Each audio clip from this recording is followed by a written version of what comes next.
आज है 31 अगस्त 2025 दिन रविवार। यूपी की सुर्खियों में आपका स्वागत है। आइए देखते हैं फटाफट अंदाज में यूपी की खबरें।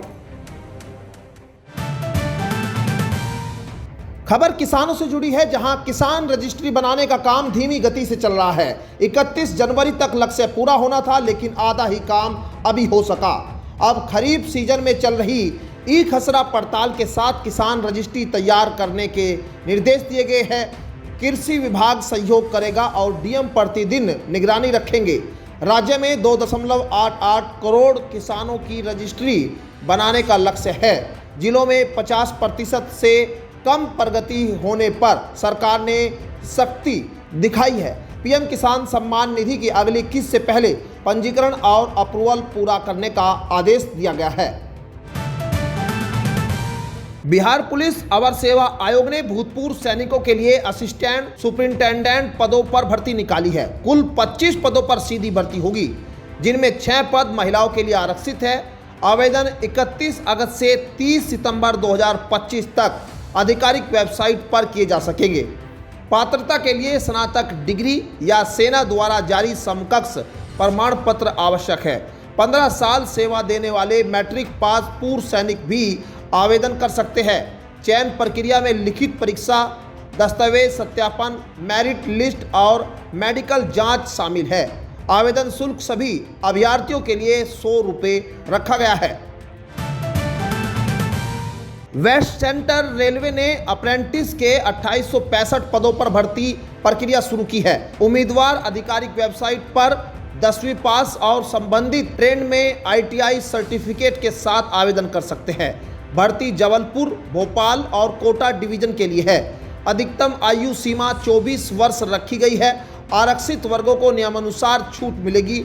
आवेदन शुल्क सामान्य, OBC और EWS के लिए 141 रुपये तथा SC, ST, दिव्यांग और महिलाओं के लिए 41 रुपये तय किया गया है। चयन प्रक्रिया शॉर्टलिस्टिंग, डॉक्यूमेंट वेरिफिकेशन और मेडिकल टेस्ट के आधार पर पूरी की जाएगी। राष्ट्रीय केमिकल्स फर्टिलाइजर्स लिमिटेड ने डिग्री, डिप्लोमा और 12वीं पास उम्मीदवारों के लिए अप्रेंटिस भर्ती निकाली है। कुल 325 पदों पर आवेदन 12 सितंबर 2025 शाम 5 बजे तक आधिकारिक वेबसाइट पर किए जा सकते हैं।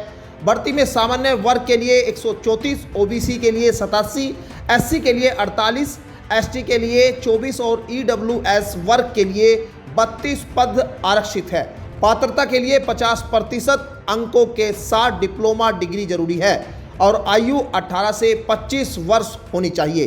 चयनित अभ्यर्थियों को प्रतिमाह 7,000 से 9,000 रुपये तक मिलेगा।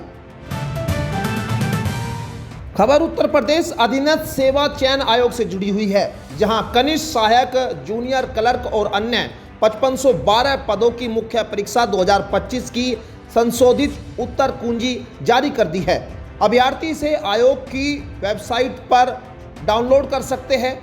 परीक्षा 29 जून को प्रदेश भर के 21 जिलों में 541 केंद्रों पर आयोजित हुई थी, जिसमें 2,43,931 पंजीकृत अभ्यर्थियों में से 1,39,462 शामिल हुए।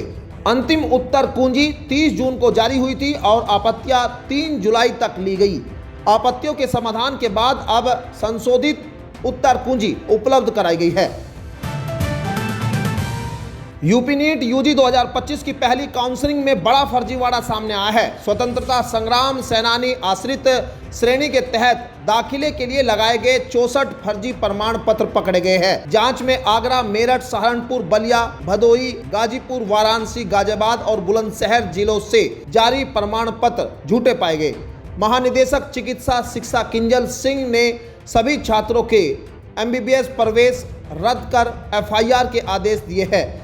साथ ही इन्हें आगामी काउंसलिंग में प्रतिबंधित किया गया है। 2024 के दाखिलों की भी जांच होगी और गड़बड़ी मिलने पर कार्रवाई की जाएगी।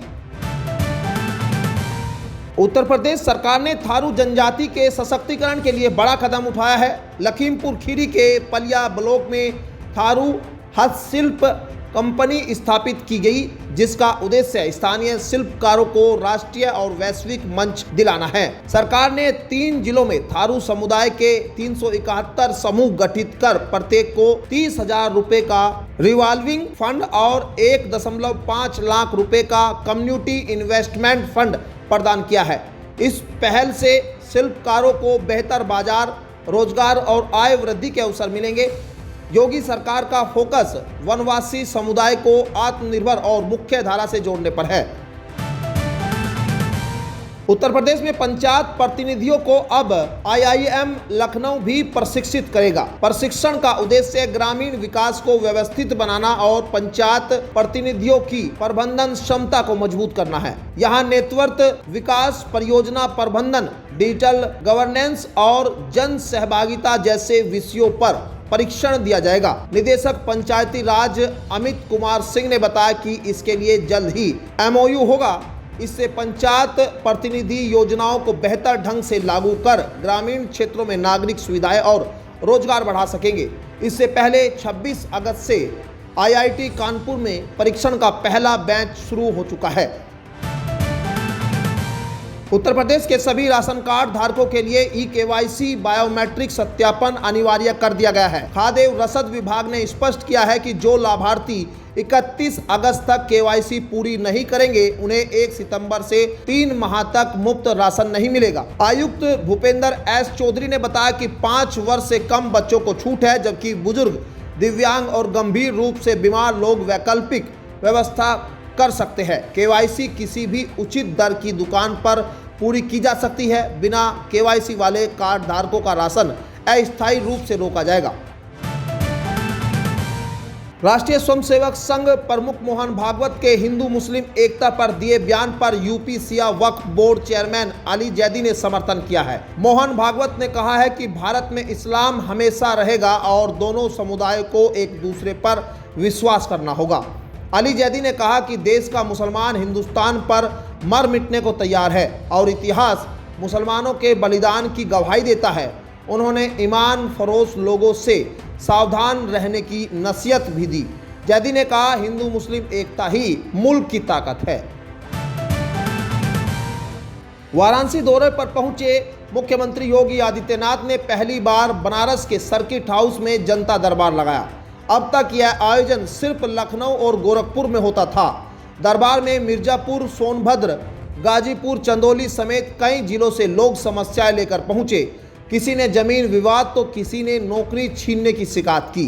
अग्रसेन कन्या PG कॉलेज की शिक्षिकाओं ने सेवा समाप्ति का मुद्दा उठाया। वहीं एक पूर्व सैनिक ने सड़क निर्माण में बाधा की शिकायत की। CM ने सभी को कार्रवाई का आश्वासन दिया और अधिकारियों को गंभीरता से समाधान के निर्देश दिए। केंद्रीय मंत्री अनुप्रिया पटेल ने प्रयागराज में राहुल गांधी के आरोपों को खारिज करते हुए कहा कि बिहार की जनता NDA पर भरोसा करती है और विपक्ष का झूठ समझ रही है। उन्होंने कहा कि मतदाता सूची शुद्धिकरण चुनाव आयोग की प्रक्रिया है, इसमें गड़बड़ी का आरोप बेबुनियाद है।